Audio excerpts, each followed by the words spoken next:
राधे राधे दोस्तों, आज मैं आपको मंगलवार व्रत कथा सुनाने जा रही हूँ।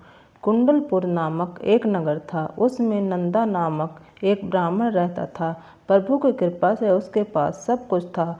फिर भी वह दुखी था क्योंकि उसकी पत्नी सुनंदा के कोई भी संतान नहीं थी। सुनंदा पतिव्रता नारी थी और हनुमान जी की आराधना करती थी।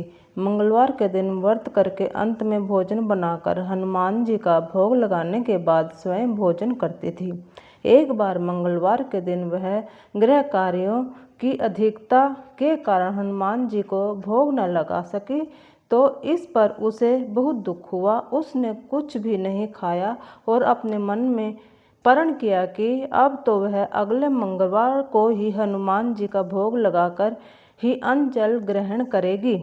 सुनंदा की इस असीम भक्ति के प्रभाव से हनुमान जी बहुत प्रसन्न हुए और प्रकट होकर बोले, मैं तेरी भक्ति से बहुत प्रसन्न हूँ, तू उठ और वर मांग। सुनंदा अपने देव हनुमान जी को देखकर बहुत खुश हुई और हनुमान जी के चरणों में गिरकर बोली, हे प्रभु, मेरी कोई भी संतान नहीं है, कृपा करके मुझे संतान प्राप्ति का आशीर्वाद दें, आपकी अति कृपा होगी। फिर हनुमान जी बोले, तेरी इच्छा अवश्य पूरी होगी। तेरे एक कन्या पैदा होगी जो अष्टांग प्रतिदिन सोना दिया करेगी। कहकर हनुमान जी अंतर्ध्यान हो गए और सुनंदा बहुत खुश हुई। सभी बातें अपने पति से कही। ब्राह्मण देव कन्या का वरदान सुनकर कुछ दुखी हुआ, परंतु सोना मिलने की बात सुनी तो वह बहुत प्रसन्न हुआ और सोचा कि ऐसी कन्या के साथ मेरी निर्धनता भी दूर हो जाएगी।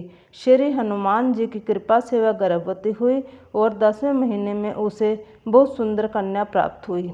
यह कन्या अपने पिता के घर में ठीक उसी तरह बढ़ने लगी जैसे शुक्ल पक्ष का चंद्रमा बढ़ता है। 10वें दिन ब्राह्मण ने कन्या का नामकरण करवाया। उसके कुल पुरोहित ने उस कन्या का नाम रत्नावली रखा, क्योंकि वह कन्या सोना प्रदान करने वाली थी। इसी कन्या ने पूर्व जन्म में बड़े ही विद्वान से मंगल देव का व्रत किया था। रत्नावली का अष्टांग सोना देता था। उस सोने से ब्राह्मण बहुत ही धनवान हो गया। अब सुनंदा भी बहुत अभिमान करने लगी थी। समय बीतता गया। अब रत्नावली 10 वर्ष की हो गई थी। एक दिन जब नंदा ब्राह्मण बहुत खुश था, तब सुनंदा ने अपने पति से कहा कि मेरी पुत्री रत्नावली विवाह के योग्य हो गई है। अब आप कोई सुंदर तथा योग्य वर देखकर इसका विवाह कर दें।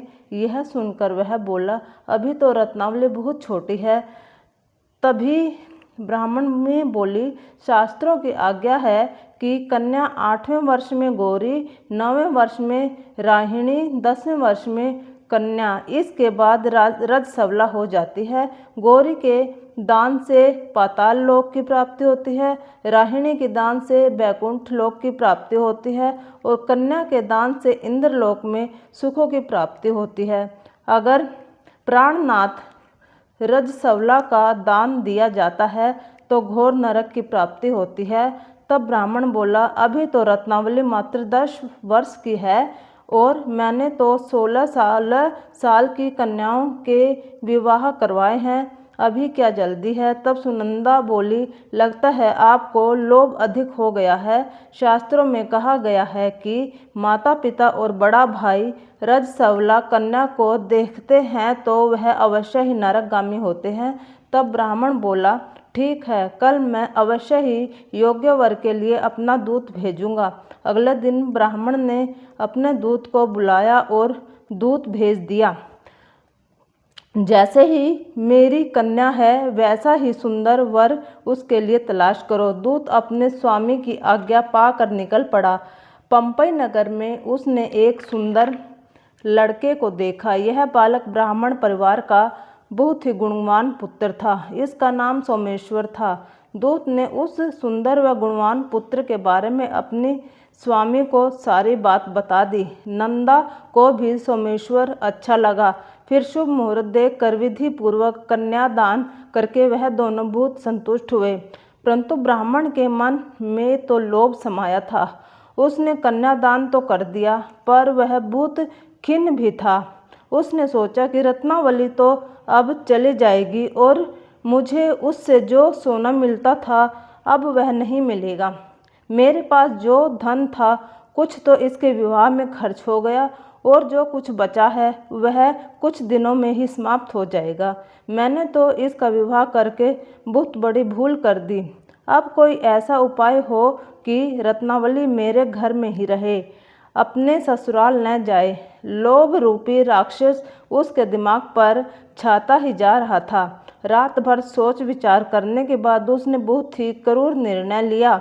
उसने सोचा कि जब रत्नावली को लेकर उसका पति अपने घर के लिए जाएगा तो वह मार्ग में छुपकर उसका वध कर देगा और अपनी पुत्री को अपने घर ले आएगा, जिससे हर रोज उसे सोना भी मिलता रहेगा और समाज का कोई भी मनुष्य उसको दोषी नहीं देगा।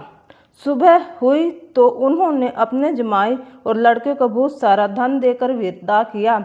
सोमेश्वर अपनी पत्नी रत्नावली को लेकर अपने घर की ओर चल दिया। ब्राह्मण लोभ के काल चक्कर में आकर अपनी मति खो चुका था। वह अपने शैतान दिमाग के निर्णय पर अड़ा रहा। उसने अपने जमाई का वध करने के लिए अपने दूत को उसके पीछे भेज दिया ताकि रत्नावली से मिलने वाला सोना उसे हमेशा मिलता रहे और वो कभी भी निर्धन ना हो। ब्राह्मण के दूत ने रास्ते में जाकर उसके जमाई का वध कर दिया। समाचार पाकर ब्राह्मण वहां पर पहुंचा और रोते हुई अपनी पुत्री से बोला, हे पुत्री, मार्ग में लुटेरे ने तेरे पति का वध कर दिया है। भगवान की इच्छा के आगे किसी का कोई वश नहीं चलता। अब तू घर पर चल और वहां पर ही रहकर शेष जीवन व्यतीत करना। जो भाग्य में लिखा है वही होगा। अपने पति की अकाल मृत्यु से वह बहुत दुखी हुई और रोते हुए अपने पिता से बोली, हे पिताजी, इस संसार में जिस स्त्री का पति नहीं है उसका जीवन व्यर्थ है। मैं अपने पति के साथ ही अपने शरीर को जला दूंगी और सती होकर अपनी इस जन्म को माता पिता के नाम को और सास ससुर के नाम को सार्थक कर दूंगी। वह अपनी पुत्री की बातों को सुनकर बहुत दुखी हुआ और सोचने लगा कि मैंने व्यर्थ ही अपने जमाई का वध करके अपने सिर पर पाप का बोझ रख लिया है।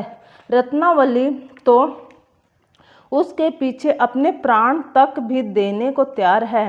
मेरा तो दोनों तरफ से मरण हो गया। धन तो मिलेगा ही नहीं, जमाई के वध की यातना भी मुझे भोगनी पड़ेगी। यह सोचकर वह बहुत दुखी हुआ। सोमेश्वर की चिता बनाई गई। रत्नावली सती होने की इच्छा से अपने पति का सिर अपनी गोद में रखकर चिता में बैठ गई। जैसे ही सोमेश्वर की चिता को अग्नि लगाई गई वैसे ही मंगलदेव वहां प्रकट हुए और बोले, हे पुत्री, मैं तेरे पति की भक्ति से बहुत प्रसन्न हूँ, तू वर मांग। रत्नावली ने अपने पति का जीवन दान मांगा। तब मंगलदेव बोले, हे पुत्री, तेरा पति अजर अमर है, यह महाविद्वान भी होगा और इसके अतिरिक्त तेरी जो इच्छा हो वर मांग। तब रत्नावली बोली, हे ग्रहों के स्वामी, यदि आप मुझ पर प्रसन्न हैं तो मुझे यह वरदान दीजिए कि जो भी मनुष्य मंगलवार के दिन प्रातःकाल लाल पुष्प लाल चंदन से पूजा करके आपका स्मरण करे वह कभी रोगी न हो और उनको अपना कोई वियोग न हो, सर्प अग्नि और शत्रुओं का भय न हो। जो भी स्त्री मंगलवार का व्रत करे वह कभी विधवा न हो। मंगलदेव तथास्तु कहकर अंतर्धान हो गए। सोमेश्वर मंगलदेव की कृपा से जीवित हो उठा। रत्नावली अपने पति को पुनः पाकर बहुत प्रसन्न हुई और मंगलदेव का प्रत्येक मंगलवार को व्रत करने लगी और मंगलदेव की कृपा से इस लोक में सुख भोगते हुए अंत में अपने पति के साथ स्वर्ग लोक को गई। मंगलवार व्रत कथा समाप्त। जय श्री राधे।